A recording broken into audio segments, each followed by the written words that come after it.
Well, welcome everyone to September Gray Fine Art Gallery. My name is September Gray, for those that don't know me, and we're really like family here this evening.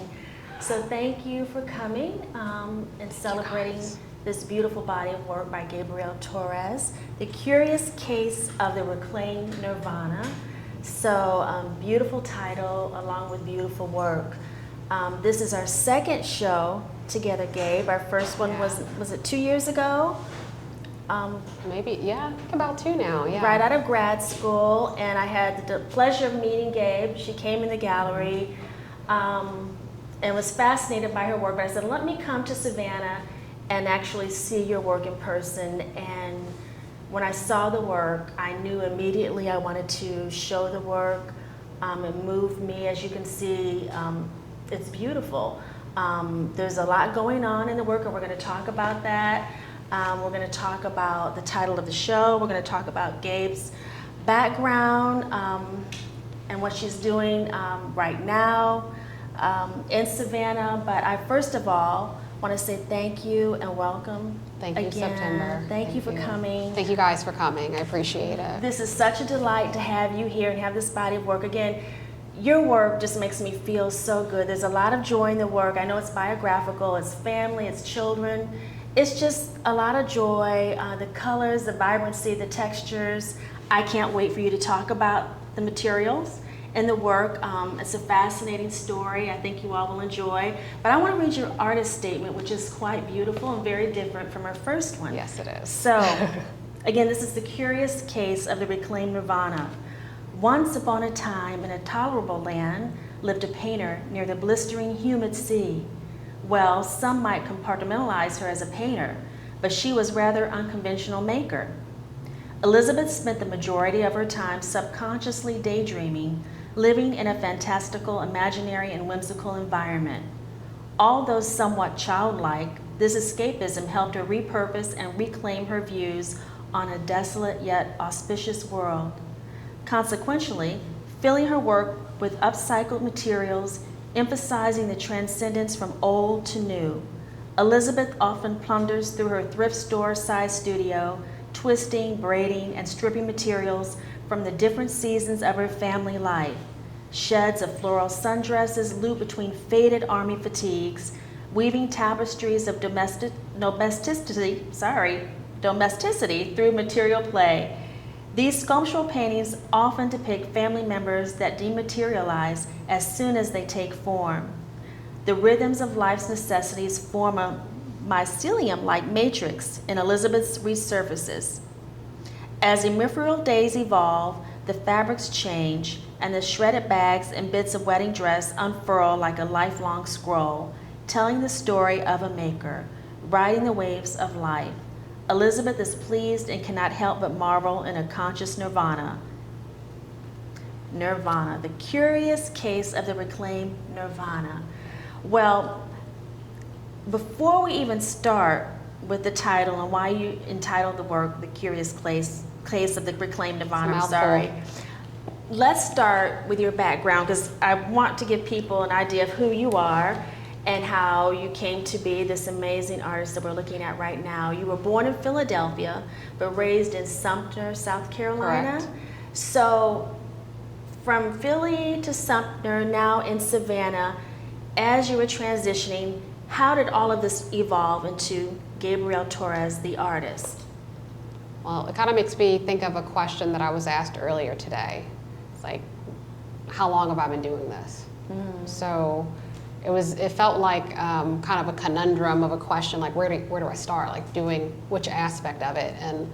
But then I think it starts at the age of 7. So like for me, I've always been an artist, and it's just kind of followed me. So when I was younger, you know, I had aspirations of teaching at SCAD, going to SCAD for my master's, and it kind of manifested that way. So my journey always kind of felt like something that was kind of predestined in a sense. So I think the process of where I am now, it's weird because it's not too often that you know people that have feel like things are set in stone, and maybe people do, but for me it felt like I talked to some of my friends, they're like, yeah, they've kind of bounced around, they've done things, or they figure out something in life later. But like ever since I was 7 years old, like I remember the first time my mom said to me, she was just like, Gabe's an artist. Like I was back in Philadelphia, so bouncing like from Philly to Sumter to Savannah, I was back in Philly visiting because I left there when I was like 6, so we were visiting the next year. And I was drawing like the brownstones, and I drew the tub, and I drew like a rocking horse, and my mom and I always kind of differ on our memory of what I actually drew, but I remember drawing these things. And she said, she looked at them, she was like, this is really good for a 7-year-old. And she always told me that, and I kind of remember it. I don't have always the best memory, but I actually remember that. And my mom kept me in classes, and she was just like always surrounded in the arts. I was raised by a single mom with 4 brothers, or 3 brothers, 4 including me, as far as children. And she just always kept that going. So I went through K through 12 being an artist, and after that undergrad, and in undergrad I majored in art as well, and then SCAD came about finally. It took me a while to kind of get to it, but it did come about.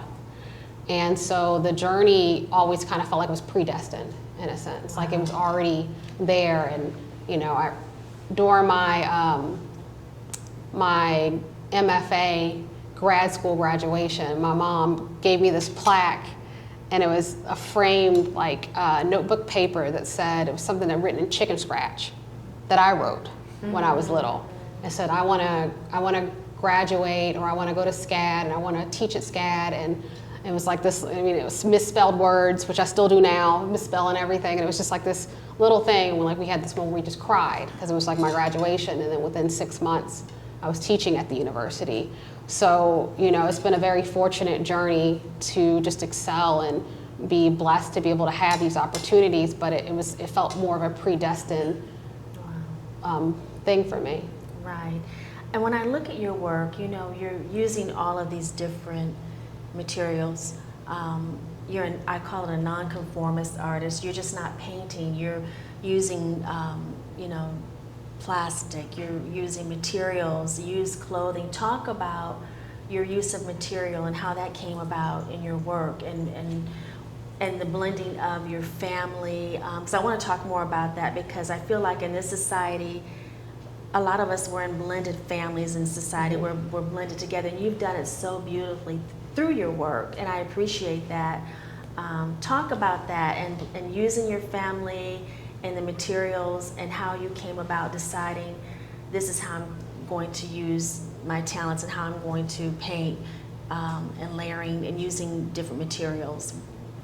From, again, children's clothing to plastic trash bags to crushed wine bottles to... Ooh, this is loaded, September. I wow. know. There's some, well, your work is loaded, Gabe. Your work is loaded. Wait, where to start? Do I start here, start there? You can start with your family and using them as your inspiration, because often people paint things outside of themselves, the environment, other people's lives, but you looked inward. And what was it about you that said, okay, or what were you trying to discover some things, or just were you trying to capture all of these moments? What was going through your mind when you said, I'm going to use my family?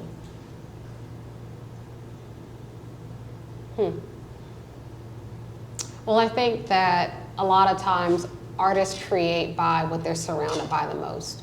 So some of the most like visceral, tangible work that we see is the things that we're influenced by the most. And we could try to run away from it, and we sometimes come right back to it. Sometimes we can, do something different, but the most like raw work are things that affect artists or that they're going through, or they experience on a daily basis. And so for me, it was these little people that lived with me. And I went through points where I didn't want to be, of course, categorized as like, a mom artist, because you'll see a woman and she's painting kids. It's about motherhood and things like that. And I wanted it to kind of like stand on its own. However, my environment was always surrounded by this. So this is what I was the most influenced by, was because I saw it the most. And, I've been always around children, as far as like, I've worked in K through 12 a little bit, and my mom's always worked with kids, so this idea of like the passion for education and kids have always been there. So it's something I'm very passionate about. So coming full circle to like being a parent now, you know, I don't want to be known as like a mom artist, but at the same time, it's my daily repertoire sometimes. And you know, I think that for this body of work in particular, you know, I'm discussing the idea of like this transcendence and this journey. So when I think about like bridging gaps, or if I think about problem solving on a global level, I think about the idea that children are the best way, they're our future. You know, we embed and we support and we do so much with our children to have a better tomorrow. So when discussing a transcendence as like human or like mankind in a sense, it felt very much original to like go back to painting children, because they make us smile. They're our most hopeful moments, and they almost like slow down time even though they speed it up, which is really interesting. A very, very weird complex of like, I think about my kids jumping on the trampoline and like the water, they'll put the sprinkler under and I could just like, they slow down almost. But then all of a sudden they're like 16 all of a sudden. So I think that the idea of using the kids is my environment. However, for this particular body of work, they also seem very fitting for having an enjoyable, positive experience with the work, like showing these innocence and the smiles and the happiness and just like those candid moments where, you know, you experience them and they're kind of ingrained in your mind. So that's beautiful. I know you often talk about cultural issues as well in your work, about recycling and the environment. Would you like to give us kind of your thoughts on the importance of that? Because we, in the first body of work, Question Everything, I thought that was really important. And looking at the environment we live in and questioning the power structure, and again, recycling, because you're using recycled materials, and I think that's such a strong statement, and you're creating in such a beautiful way and talking about waste, and I thought it was so powerful. Would you talk a little bit about that? Yeah, so the materials, they kind of come from the same place in the sense where, I don't know if I mentioned this, but I feel like everything is already kind of inside of us. So I've always been like a go green, more eco-friendly kind of person, but I feel as if in the art world sometimes it can be difficult to touch and say like your work is about ecology, which is actually what I really wanted to make work about. But paint is toxic. There's a lot of things, melting plastic is toxic, and these are things going on in the work. So it felt like I had to shift from that. But the material base came from like a bunch of different things that I was kind of interacting with in my environment on like a daily basis. So, you know, like when I first had kids, that's kind of where it started to stem from. Like families are some of the biggest polluters on the planet, and it's lovely, you know, like not the polluting, but it's lovely that we want to have families and produce. But the idea that we're looking for things that are fast, easily accessible, and makes us not always the best, you know, lover of the planet. So after a while, things were like piling up, like Christmas gifts, things that kids didn't play with, clothes outgrown. I was just like, how am I gonna recycle all this stuff? It's so much, I didn't want to throw it out. And so in the midst of trying to figure out my calling for like materiality, I was like smashing, putting toy parts back together and like doing all types of weird stuff in my studio. And then the fibers aspect came from my mom. So once again, everything kind of is already there in a sense. She was a seamstress, or is a seamstress.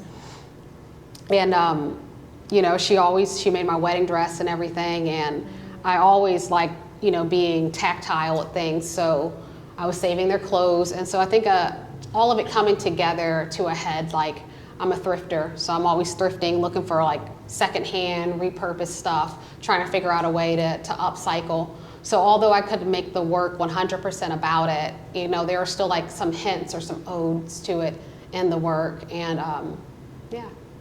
Well, there's a lot as I'm looking in the work.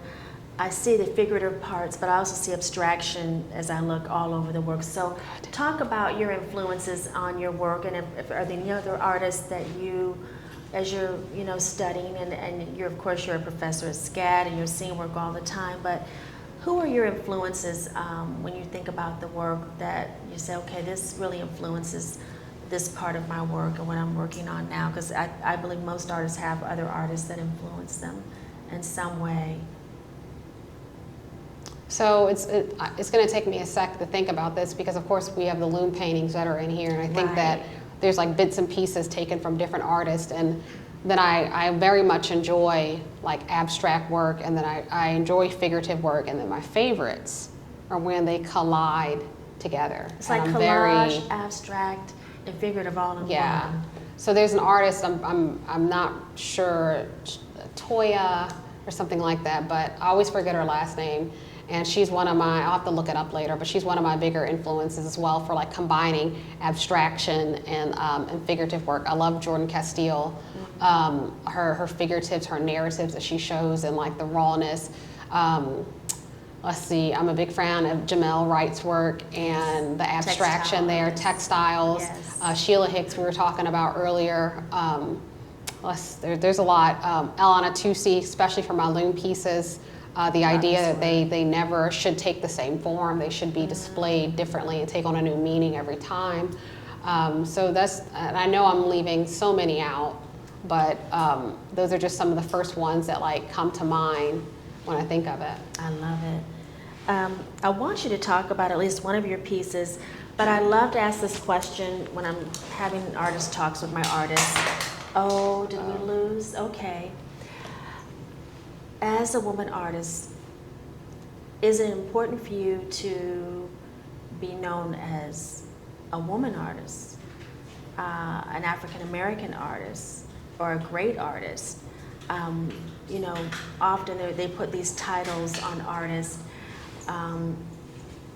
that whether or not you want to hear the titles or be known, there's this under kind of unspoken word where, oh, that's a black artist, that's an African American artist, or that's a collagist or an abstract expressionist, but there's these titles. What would you describe yourself as, or what often has been described when they describe Gabrielle Torres?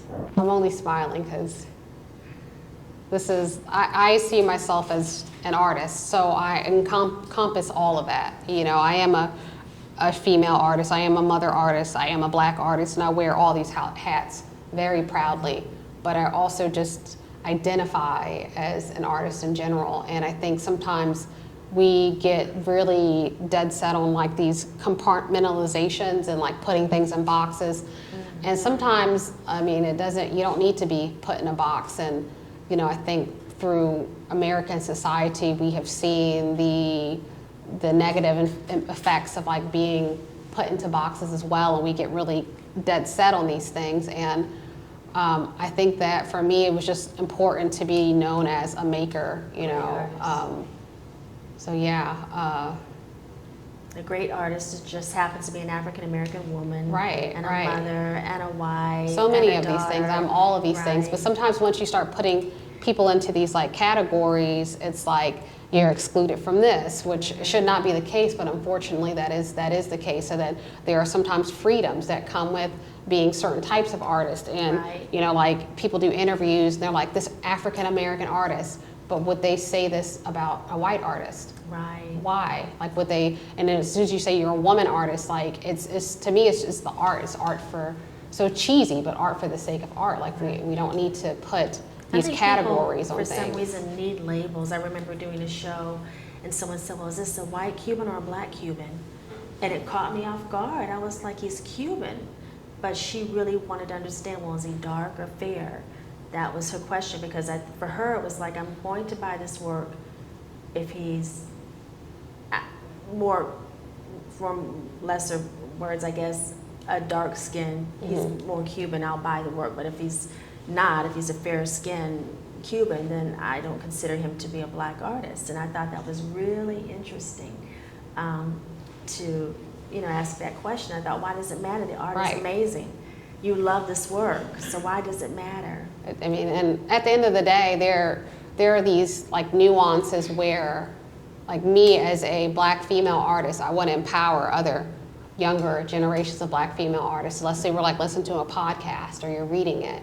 It can be very beneficial to know that the person that you are reading about is a black female artist. And I do understand that, and Right. like I said, there's a balance into some of these things. Like whenever galleries are like, "Hey, it's Juneteenth or it's Black History Month, can we show your work?" Or it's Women's Month, like, Right. where were you any other month? Right. So to me, it's like, I get it, and like I know that this is the month to represent, but any other point of the year, like, were we trying to represent? So to me, like at those times, like if people are requesting it, I say no. A lot of times, like, no, you can't just use my work for that. And I tell them I appreciate it because that doesn't mean anything negative 100%. I mean, I think that the publicity that can come from it is good, but for me and where I am in my life, it's not really something that I feel comfortable with. I wouldn't knock anyone. I wouldn't like bash, in a sense, any type of, business that did it. But at the same time, I'm like, you didn't ask me in like November. Right. No, I agree. Yeah. I agree. So I would like for you to pick a piece. It could be this piece or this particular one, and talk about. Well, we could start with this one. If you like, it's repurposed. It's a good choice. I love this piece. It's beautiful. The colors are vibrant. Beautiful energy there. He's got the crown. I love the crown that you're putting on. Is this a little boy and a little girl? Yeah, so this one's my daughter, and this is my nephew. Okay, so talk about this piece because it's quite beautiful. So this is a fun piece for me because the title Repurposed, it's kind of interesting. So Repurposed in Nirvana, this is the first, this is the last. And the whole, like I was playing with titles for the show, and I was thinking like maybe the show is going to be titled Repurposed because we're repurposed as, individuals, we're repurposed mindsetting, repurposed materials, like just playing on these different plays. So this is like the first kind of official piece for this work, and the reason why I say that is because there was another one that I was kind of working on in between that conceptually still worked, so it was technically the first, but this one was like, as soon as the work started formulating, I was just like, okay, this is what we're making the work about. And this piece in particular, a lot of the material is kind of like, this is my daughter's dress from when she was like 4. So a lot of the material has some type of like connotation or meaning to it. It's generally not just, oh, let's like choose this because of the color. And that does happen sometimes. It's not that it doesn't. However, I like to have more of a connection to the material than just the color in a sense. So we have that, and then the idea of like displaying children just being children. Like, I know it seems so simple, but I think sometimes as human beings we complicate the simple things. So like the idea of like our complexions are different, and even in our complexions being different, that's complicated, and the vast idea of like white, black, yellow, and we're the same in a sense. So it's just like we are playing with the fact of like bringing down these ideas that we're all human. We all do things like play with lollipops or eat lollipops and just enjoy time and have fun and just be, and I wanted to display that in the work, just the authenticity of how children, they don't always realize these things. They don't see these things.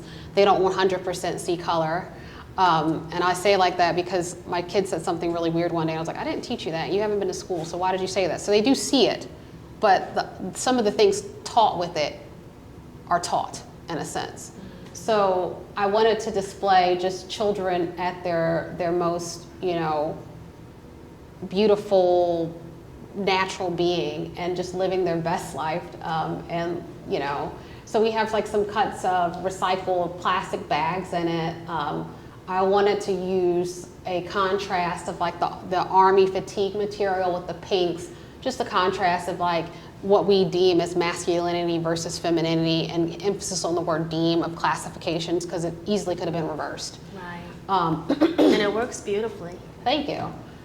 I really appreciate it. And so these are just 2 children doing what all children do, and it doesn't matter, and what all people do sometimes. And a lot of the pieces are displayed of just simple moments in a sense of catching children at their most like beautiful essence, but just living and doing simple things like walking, eating, human behavior, natural human behavior, the most basic instinctual human behavior. Like they're not doing complex things in these pictures. Right. Like this girl, she's just like, I'm so relaxed. Yeah. And nothing matters in the world right now. I just feel good. She's dumping sand on herself on the beach, living her best and you life. feel it. I have to mention, I did a show in Chicago called Decadence of Another Kind, and it was a phenomenal show.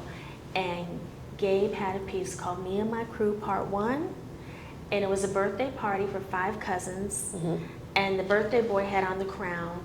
But that piece was the darling of the show. People were just drawn because you felt their happiness, you felt the joy. Good. And it was a large piece, it was bigger than this piece, and you can see it actually if you look inside of the bio and statement book. But the piece was just beautiful, but it drew you in, and you could feel the joy of these kids having fun and enjoying life, and it lit up the room. People were like, oh my God, this just feels so good, just drew you in. So that was, again, the darling of the show, and of course it sold immediately. It was just such a beautiful piece, but they used it for advertisements. Anything they did, they used her piece because you could just feel that. And I think in the world that we live in now, with so much negativity and everything just kind of always coming at you, and just life in general, people are dealing with so much. I think seeing things that make you feel good and allow you to smile and remember those simple times when you could just be, you know, and enjoy life. Like the 2 pieces at the very end where the teeth are missing, and we can all remember when we had that snaggle tooth moment when we were younger, but just the joy of being young and not having a care in the world is quite beautiful. I would love for you to talk about your loom pieces.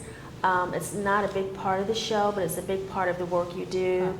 You've had a couple of museum shows, I believe, with the loom pieces, which are really stunning, where she's weaving the material like a loom, and again, using recycled fabrics and materials that she has. And it's really beautiful. She actually integrates plants through the material as well as she looms it through. They're not here, but it's just a beautiful addition to the work. And the pieces are just stunning. So talk about how you transition, because I love it when artists can just do multiple things. So you go from painting to collage to abstraction, and then you're doing these amazing loom pieces. Talk about how that process started when you started doing looms. And then basically it's like quilting, but it's, again, looming, if you will.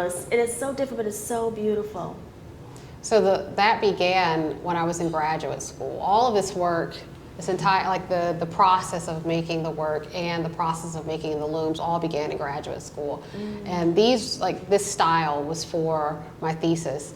And the loom paintings they didn't make any sense. I was like dreaming about them, and I was just like, I don't know, like I'm supposed to be working on this, but I'm like, gotta go to work tomorrow, I got 2 kids, one more time to make these loom pieces. So I just started making them, you know, and it was during COVID, so You're everything a woman, was... you can do everything. Right? Don't tell me that, it'll go to my head. But, so it was during COVID, and we had, of course, everything was Zoom, and my professor was like, what's that in the background? So I started making them, not for class, just like, I'm just gonna go on, I'm just gonna do it.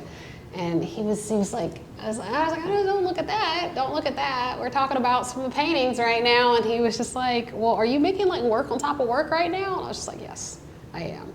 And so so I showed it to him, and he was just like, those are phenomenal. So I had this giant wandering spiderwort that I had, and it was huge, and I was weaving it into the side of this piece, and I was weaving these fabrics, and it didn't even make sense at the time, like the structure, how it could like be presented.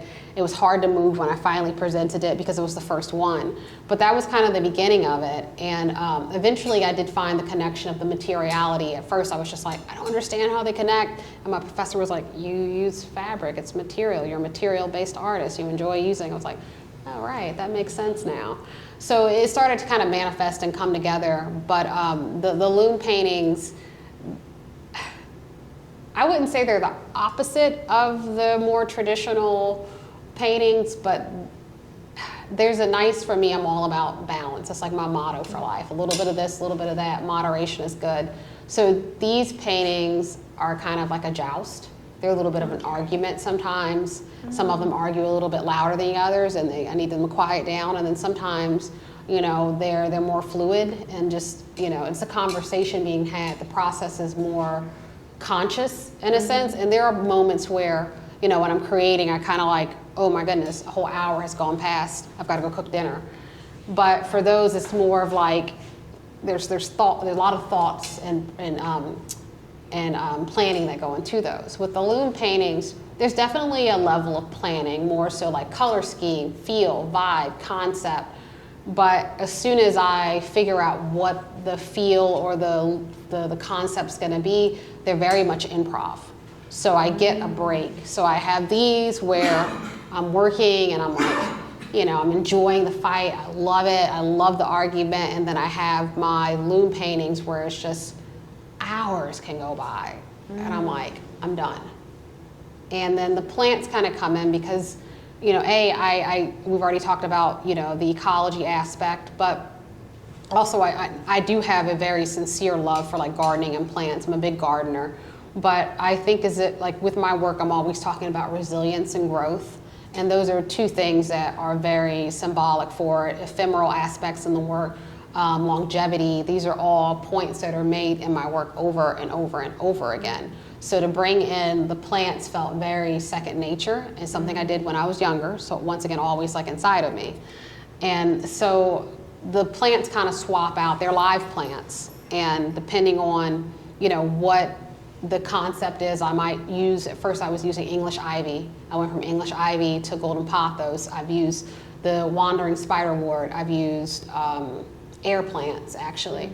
So I've used quite a different things, but I have to research the plant and see if the meaning behind the plant matches the work in a sense, because it can't be that I'm using English ivy for me at least, a work that's talking about rejoice, an invasive plant.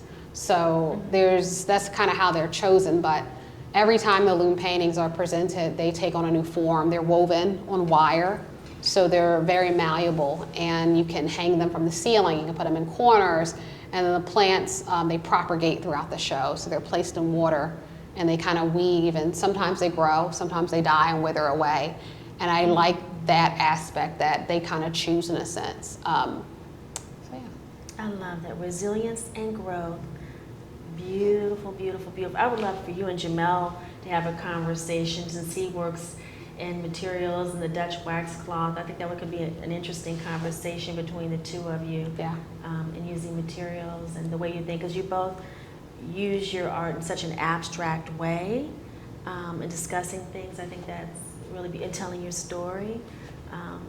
Again, just absolutely beautiful. So I want to open it up to questions from anyone in the room that might want to ask Gabe about her work, or thoughts, even a statement, or what you're thinking when you look at the work. And don't be shy. Don't be shy. When you're looking at, I'm curious, when you're looking at the work, what is the first thing that comes to your mind when you come in and you see the work?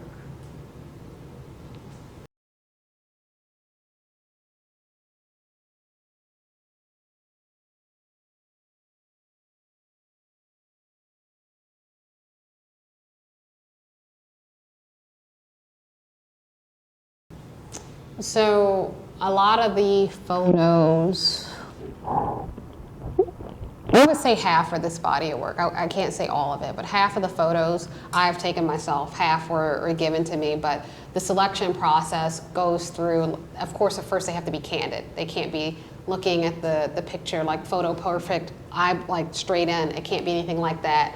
It has to be them doing, as we talked about, something very like humanistic. They have to be either eating or walking or talking or enjoying.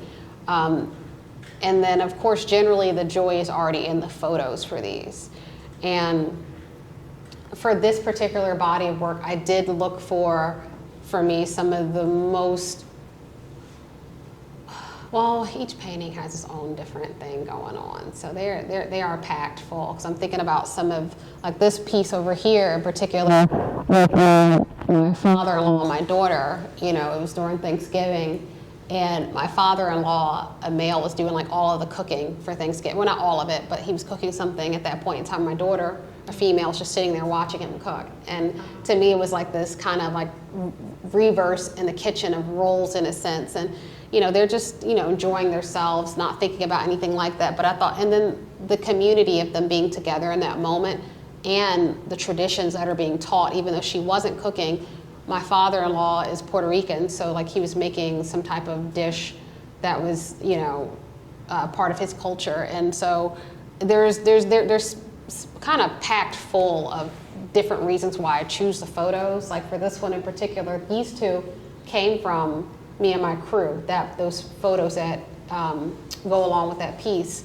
And they were at a kid's party, so of course they were like living their best life, crazy, just full of joy. And so I was taking them and putting them in these imaginary environments. And then this one was this very much mundane, simple moment of a child just being on the beach and enjoying the sand.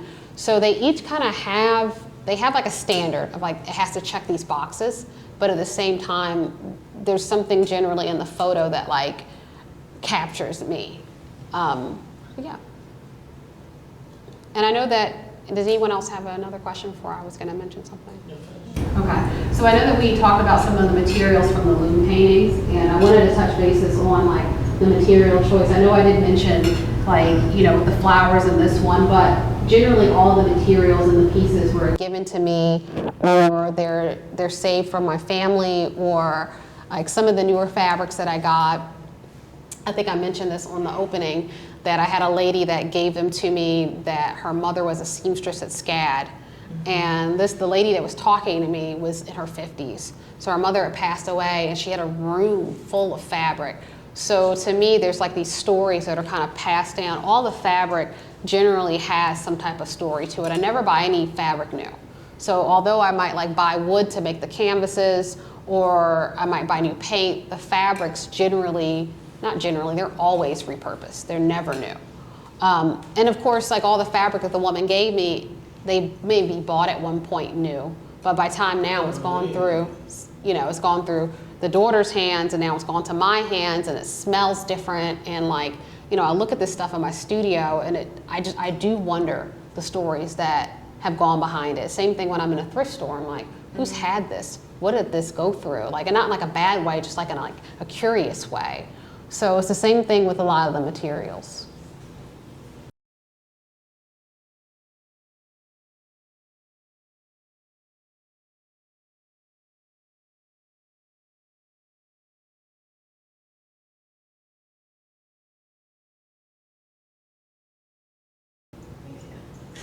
I would definitely say Savannah, but I'm like a poster child for Savannah. I think that the culture that they kind of breed and create in that area is just very robust and fun. And I think it does have to do a lot with the university of bringing so many different people in, but then you also do have the low country, slow island, not island, but like coastal vibes that go along with it. So I think a combination that we do live like a slower pace out there, and of course we still have the hustle and bustle, but when you go down to the beach, you get to like kind of soak in a moment and take it in a sense.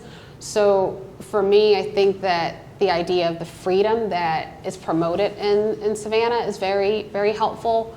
Even though we are in Georgia, we are in the South, it feels like it's this separate entity from the rest in a sense. It's like where I sometimes tell my students, like, I know that we feel very like welcome, and we should feel that here, and it's very diverse, but this is not always how everything works here. So of course I'm very supportive of that, but like even myself, I'm like blindsided sometimes because it is a giant melting pot there of like different international students coming in. It's kind of similar to Atlanta, but very different in a sense. So a lot of different people, but maybe that mix of like the coastal vibe going on is something, so yeah. Can I continue?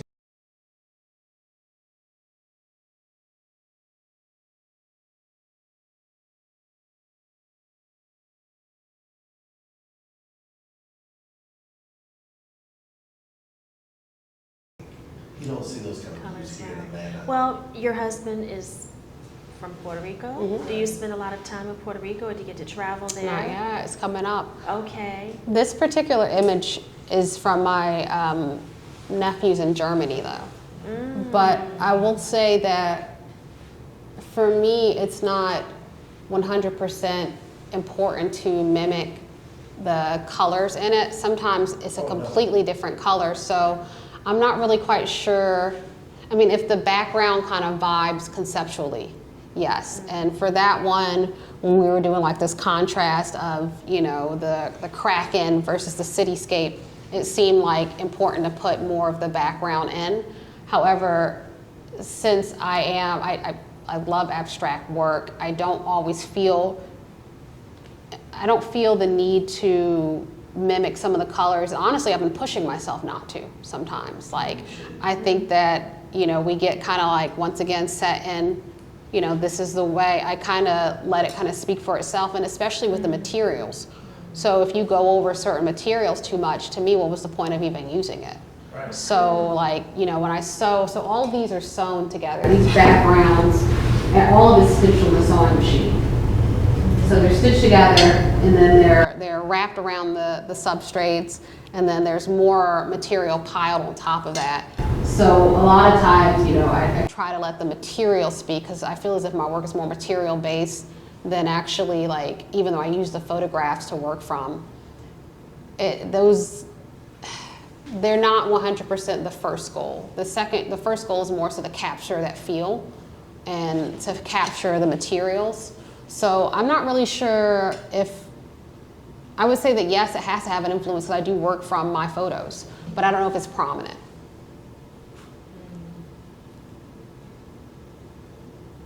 Well, again, it's beautiful, Gabe. Absolutely beautiful. We feel the work. It's stunning, and the textures and the colors and what you're trying to convey through the work comes across so beautifully. Thank you. I think everyone that comes through, they can feel the energy, and they can feel how you're layering these pieces, and they can feel the joy and the happiness as we're walking through. It's a beautiful body of work. Thank you. I love it. Thank you so much. Thank you all for coming. Again, this show opened 2 weeks ago, and it will actually be up all summer until the fall. So we have several pieces that are upstairs as well, if you haven't been upstairs yet. But please stop in, go on the website to look at Gabe's work. Gabrielle Torres from Savannah, a professor at SCAD, if I didn't mention it earlier. And I'm just extremely proud to represent you and show your work and share your work with the world. I think it's phenomenal. It just makes me so happy to see the development, even from the last show. You wowed me again, as you always do, and I can't wait to see what's next and what's going to happen. I know, and I'm excited. I'm excited. We're all moved by art. That's why we're here. It touches us, it moves us, and we want to live with beautiful work, and we need creatives like yourself and other artists to come in and give us this joy. So I appreciate it so much. Thank you. Thank you for believing in me. Oh, you know? I love the work. It's like when you said earlier about when you did the studio visit in Savannah, I remember the look on your face when you saw my work, and I was like, Yeah. oh. Yeah. It's amazing how it almost artists made me a don't little see. teary-eyed when you said it earlier, and I was like, that's not what 'Cause the I think conversation's you about all- tonight. Focus. But I was just like, but it took I think me. you don't see it. Maybe it's because you're so busy doing it, you don't realize what you're creating is just so phenomenal to those of us that aren't creatives. So we can appreciate it when we see it, and I know you put a lot of love in the work, and blood, sweat, and tears, and everything, including your children's clothing and all these amazing materials you use. But the textures and the color and the vibrancy, I fell in love with the work. And normally, if I see something I love immediately, I know, I'm like, okay, this is it. As Jamel will tell you, I know when I like something. If I don't like it, I know immediately if I don't like it. So it was just a pleasure for me to come and see the work in person and to say, let's do this together, because it takes teamwork to do this type of thing. You know, we all work together as a team. And this is the reason why I do this. It's important to me to celebrate the artists, and this is where I get my joy. And this is what my life is about. So this just kind of feeds me in what I do here at the gallery and sharing it with you all, and hopefully you collect it and you support it. So if you're down in Savannah, go by Scab, but support Gabrielle wherever you see her work, because we have to help these, I call them my emerging masters, you know, when they're starting out and they're developing and they're doing this extraordinary work. So I think it's important that we support it. But I thank you all for coming and supporting this guys. work. I And appreciate thank you it. again, Gabrielle, for this amazing work, The Curious Case of the Reclaimed Nirvana, which is a beautiful title. Thank you, and thank you, Gabe, so much. Thank you. I'll give you a hug.